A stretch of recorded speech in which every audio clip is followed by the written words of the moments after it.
Welcome students in our science class. Today we will discuss about work and energy. Students, when we come home after playing, we are tired.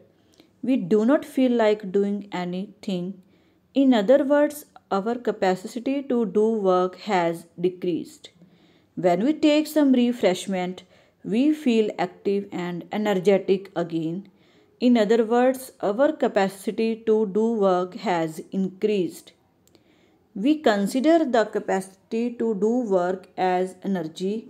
So, energy is the capacity to do work. Students, खेलने के बाद जब हम अपने घर आते हैं तो हम थका हुआ महसूस करते हैं और अगर आते ही हमें कोई कह दे कि आप ये काम करो तो हम उस काम को करना पसंद नहीं करते। ऐसा क्यों होता है? क्योंकि जो हमारी वर्क करने की कैपेसिटी है वो कम हो जाती है और जब हम कुछ खा पी लेते हैं, कुछ रिफ़्रेशमेंट लेते हैं तो फिर हम दोबारा से एक्टिव एंड एनर्जेटिक फील करते हैं। अगर दूसरे शब्द में कहा जाए तो हमारी वर्क करने की जो कैपेसिटी है वो बढ़ जाती है। सो एनर्जी किसको कहेंगे? Energy is the capacity to do work. काम करने की शक्ति को, वर्क करने की कैपेसिटी को एनर्जी कहा जाएगा।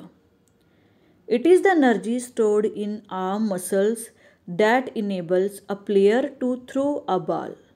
The energy stored in a battery enables a radio to play music or a toy car to move. The player uses the energy stored in her or his muscles, whereas the radio uses the energy stored in the battery. Students, एक player है वो उसकी muscles में energy store होती है जिसकी वजह से वो बॉल को थ्रो करता है, फेंकता है। और रेडियो या टॉय कार वो वर्क कैसे करती हैं? क्योंकि उसमें केमिकल एनर्जी स्टोर होती है।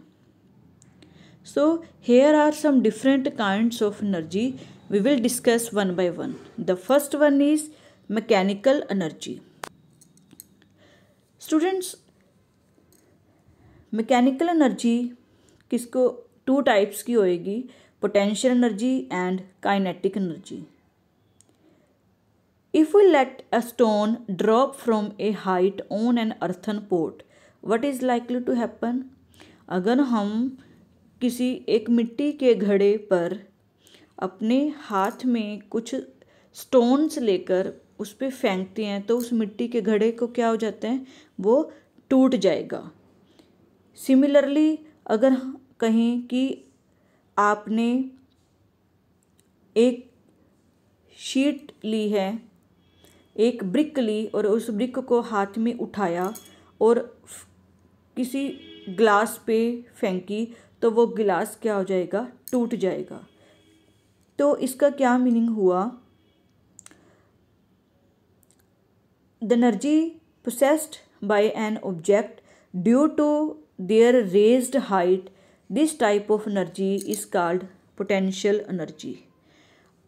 किसी भी ऑब्जेक्ट को उसकी नॉर्मल पोजीशन से उठाकर अगर हम उसको हाइट पे ले जाते हैं तो उस ऑब्जेक्ट में एनर्जी स्टोर हो जाती है और उस एनर्जी को पोटेंशियल एनर्जी कहा जाएगा।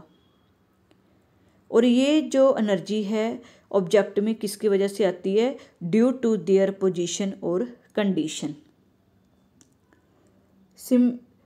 Next is kinetic energy. The energy possessed by an object due to its motion is known as kinetic energy. अगर कोई भी ऑब्जेक्ट मूव कर रहा है और मूव करते हुए उस टाइम जो उसमें एनर्जी स्टोर है वो कौन सी एनर्जी होएगी?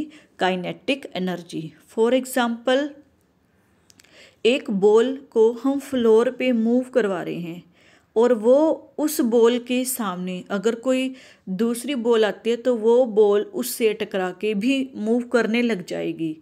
तो इट मीन्स उस मूविंग बॉल में एनर्जी है, तो वो एनर्जी कौन सी है? Kinetic energy. इसका नेक्स्ट एग्जांपल है जैसे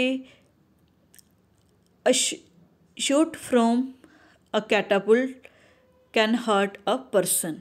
गुलेल से अगर हम किसी को पत्थर मारते हैं तो पर्सन को चोट लग सकती है, तो उस पत्थर में एनर्जी स्टोर हो जाएगी। मूव करते हुए जो उसमें एनर्जी है वो कौन सी है? Kinetic energy. If an object possesses either potential energy or kinetic energy or both, then the object has mechanical energy.